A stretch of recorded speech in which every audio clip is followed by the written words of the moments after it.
उत्तरबंग विश्वविद्यालয়ের আন্ডারে যে সমস্ত ছাত্রছাত্রীরা রয়েছে সায়ন টিউশন সেন্টারের পক্ষ থেকে পরীক্ষার শুভেচ্ছা বার্তা জ্ঞাপন করছি। আমরা প্রতি বছরের মতো এবারও দুটো পর্যায়ে আমরা যে সাজেশন প্রেজেন্টেশন করি এবং করে চলছি, বিভিন্ন সাজেশন আমরা ইউটিউবের মাধ্যমে আপলোড করেছি। আজকে 6 সেমিস্টারের জি বাংলা যাদের রয়েছে তাদের জন্য সর্বোপরি যে প্রশ্নগুলো পড়তে হবে পরীক্ষার জন্য সেই প্রশ্নগুলো আমরা আলোচনা করছি। তোমরা জানো 6 সেমিস্টারে যারা রয়েছে জি বাংলায় 3টি টপিক রয়েছে। এক হচ্ছে ছন্দ, দ্বিতীয় হলো অলংকার এবং তৃতীয় হলো লোকসাহিত্য। তোমরা যদি ভালো করে ছন্দ অলংকার করতে পারো তাহলে লোকসাহিত্যটাকে এড়িয়ে গেলেও হয়, কিন্তু প্রশ্ন হচ্ছে তোমরা ছন্দ অলংকার নির্ণয় করতে পারো না অনেকেই, তাই বাধ্য হয়ে 6 নম্বরের যে প্রশ্নগুলো রয়েছে সেখানে কিন্তু তোমাদের লোকসাহিত্যের উপর নির্ভর হতে হবে।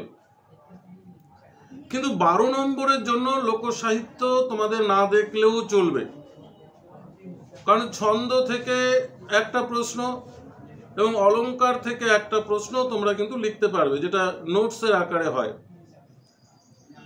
এবার ছন্দ থেকে 12 নম্বরের জন্য যে প্রশ্ন পড়তেই হবে, মোস্ট ইম্পর্টেন্ট কোশ্চেন, তা হলো মাত্রাবৃত্ত ছন্দ কাকে বলে, এর বৈশিষ্ট্যগুলি আলোচনা করো।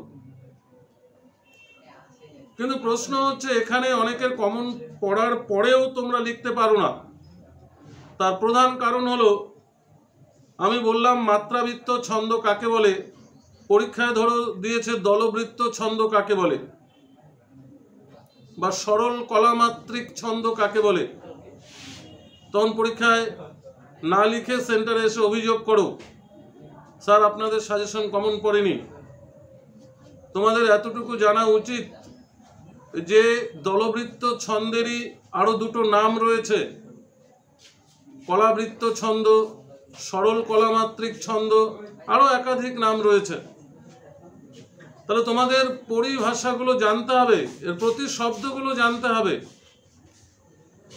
যেটা পরীক্ষার জন্য অত্যন্ত ইম্পর্টেন্ট। মাত্রাবৃত্ত ছন্দ করতেই হবে কোশ্চেনটা। এরপর হচ্ছে অমিত্রাক্ষর ছন্দ কাকে বলে, অমিত্রাক্ষর ছন্দের বৈশিষ্ট্যগুলি আলোচনা করো। আশা করা যায় দুটো থেকে একটা প্রশ্ন আসবে, কিন্তু তবু আমরা এর সঙ্গে আরেকটা কোশ্চেন দিচ্ছি, স্বরবৃত্ত ছন্দ কাকে বলে, স্বরবৃত্ত ছন্দের বৈশিষ্ট্যগুলি আলোচনা করো। এই 3টা প্রশ্ন পড়লে 100% গ্যারান্টি তোমরা একটা কোশ্চেন কমন পাবে। এবারে অলংকার থেকে কি পড়তে হবে, অলংকার থেকে পড়তেই হবে যে প্রশ্নটা, সেটা হচ্ছে অনুপ্রাস অলংকার কাকে বলে, অনুপ্রাস অলংকারের শ্রেণী বিভাগ আলোচনা করো। মোস্ট ইম্পর্টেন্ট কোশ্চেন পরীক্ষার জন্য। এছাড়াও পড়তে হবে উপমা অলংকার কাকে বলে, উপমা অলংকারের শ্রেণী বিভাগ আলোচনা করো। তোমরা যদি এই দুটো প্রশ্ন অলংকার থেকে দেখো তাহলে আশা করা যায় দুটো থেকে একটা প্রশ্ন তোমাদের আসবেই। এছাড়াও তোমাদের দিয়েছি যমক অলংকার কাকে বলে, যমক অলংকারের শ্রেণী বিভাগ আলোচনা করো। তবে যমক অলংকারটা 6 নম্বরের জন্য বেশি ইম্পর্টেন্ট রয়েছে। এছাড়াও তোমাকে পড়তে হবে ছেলে ভুলানো ছড়ার কাব্য সৌন্দর্য বিচার করো। তবে আমি আগেই বলেছিলাম, তোমরা যদি 12 নম্বরের জন্য লোকসাহিত্য না পড়তে চাও তাহলে ছন্দ অলংকারের যে 6টা প্রশ্ন দিয়েছি 6টাই তোমাকে পড়তে হবে, এখানে রিস্ক নিলে চলবে না। যদি তোমরা লোকসাহিত্য পড়তে না চাও, আর যদি লোকসাহিত্য পড়তে চাও তাহলে ছেলে ভুলানো ছড়ার যে কাব্য সৌন্দর্য বা ছেলে ভুলানো ছড়া 2 মানে 2 নম্বর, এর যে পারিবারিক ও গৃহস্থ সমাজ জীবনের যে চিত্র ফুটে উঠেছে তার পরিচয় দাও। তাহলে এই কয়েকটা কোশ্চেন তোমাদের পড়তে হবে। এবারে আসি 6 নম্বরের জন্য। 6 নম্বরের জন্য অত্যন্ত গুরুত্বপূর্ণ যে বিষয়টি, ছন্দ অলংকার নির্ণয় করো। এটা যারা পারো তাদের জন্য এই টপিকের সাজেশনের জন্য কোনো প্রয়োজনই নেই 6 নম্বরের জন্য, কারণ দুটো 4টা অলংকার এবং ছন্দ তোমরা করতে পারবে। কিন্তু যারা এই টপিকটায় পারবে না তাদের জন্য কিন্তু অনেকটা মাথায় হাত পড়ে, কারণ এখান থেকেই ছাত্ররা কমন পায় না বলে প্রচুর ছেলে মেয়ে কিন্তু জি বাংলাতে 6 সেমিস্টারে ব্যাক পায়, কারণ ছন্দ অলঙ্কারটা অত্যন্ত দুর্বল তারা এখানে। তবে এখান থেকে তোমাদের 6-এর জন্য যে পড়তে হবে, উৎপ্রেক্ষা অলঙ্কার কাকে বলে, উৎপ্রেক্ষা অলঙ্কারের শ্রেণী বিভাগ আলোচনা করো। Most important question. তারপর হচ্ছে প্রবাদ বলতে কি বোঝো, প্রবাদে যে সমাজ জীবনের চিত্র ফুটে ওঠে তার পরিচয় দাও। প্রবাদ কাকে বলে বা প্রবাদ প্রবচন কাকে বলে, প্রবাদে যে সমাজ জীবনের চিত্র ফুটে ওঠে তার পরিচয় দাও। তারপর হচ্ছে শ্লেষ অলঙ্কার কাকে বলে, শ্লেষ অলঙ্কারের শ্রেণী বিভাগ আলোচনা করো। তারপর রয়েছে ছেলে ভোলানো ছড়া 2 প্রবন্ধের বৈশিষ্ট্যগুলি আলোচনা করো। পরের কোশ্চেন,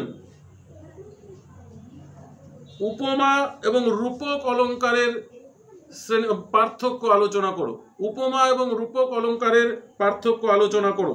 এছাড়াও এর সঙ্গে তোমাকে পড়তে হবে ছন্দ অলঙ্কার নির্ণয়। এবারে আমরা আসি 3-এর জন্য।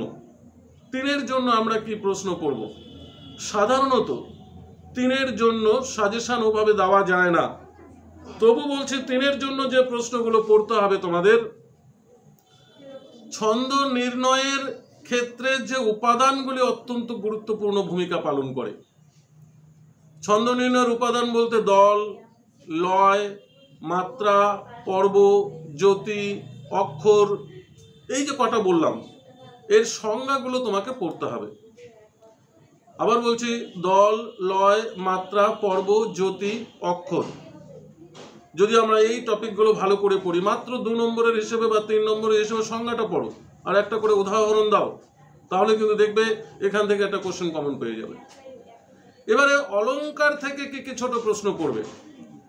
অলঙ্কার থেকে ছোট প্রশ্ন একটু কঠিন হয়, কারণ সিলেবাসটা অনেক বড় তোমাদের।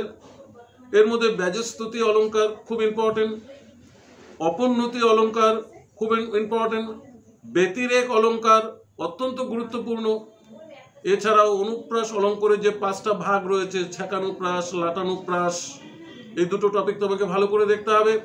এছাড়াও উপমা অলঙ্কারের যে ভাগ রয়েছে, মালোপমা, এটাও পরীক্ষার জন্য খুব ইম্পর্টেন্ট, এই টপিকটা দেখতে হবে। এছাড়া লোক সাহিত্য থেকে কিন্তু তোমাদের 3-এর প্রশ্ন থাকে, আলকাপ, চোরচুন্নি, ঝুমুর, যে লোক সাহিত্য বা লোকসঙ্গীতগুলি রয়েছে। এছাড়াও ধরো কবি গানের 2টি বৈশিষ্ট্য লিখো, বা লোকসাহিত্য প্রবন্ধের কয়েকটি প্রবন্ধের নাম লিখো, বা লোকসাহিত্য প্রবন্ধে কয়টি প্রবন্ধ রয়েছে।